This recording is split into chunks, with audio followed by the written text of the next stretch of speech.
This question is for Rabbi.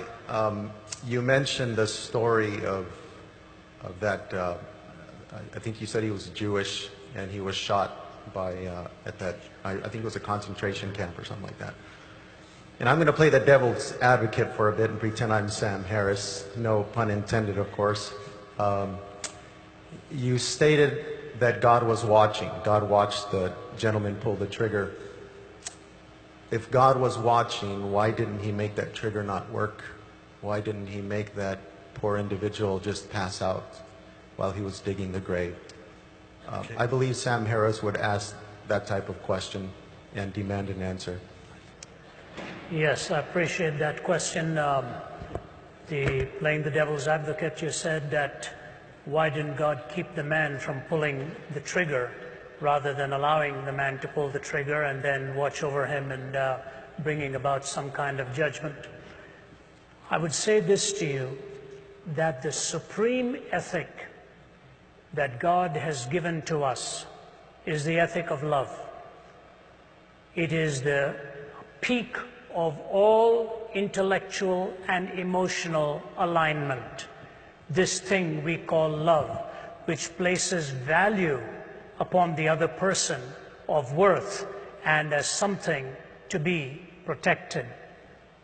It was interesting, of all people, it was Oscar Wilde who on his deathbed in his 40s, by his lover by his side, Robbie Ross, he turned to Robbie and he said, "Did you love any one of those little boys for their own sake?"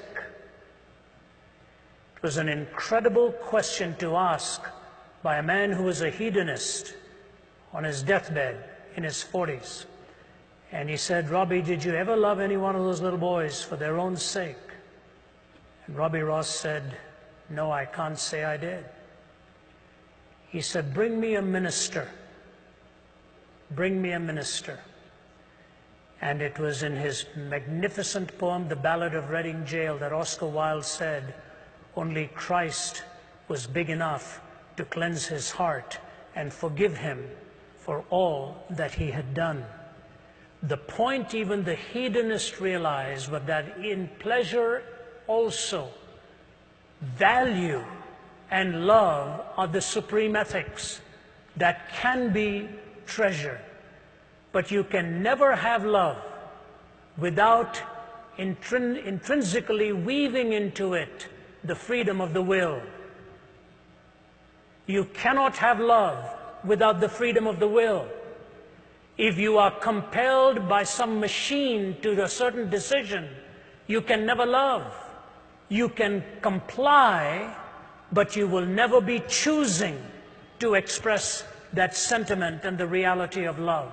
If love is the supreme ethic, and freedom is indispensable to love, and God's supreme goal for you and for me is that we will love Him with all of our hearts and love our neighbors as ourselves, for Him to violate our free will would be to violate that which is a necessary component so that love can flourish and love can be expressed. If you're asking for God to always stop the trigger, why not God stop everything else? Next time you hold a cup of boiling water, He makes it frozen water instead.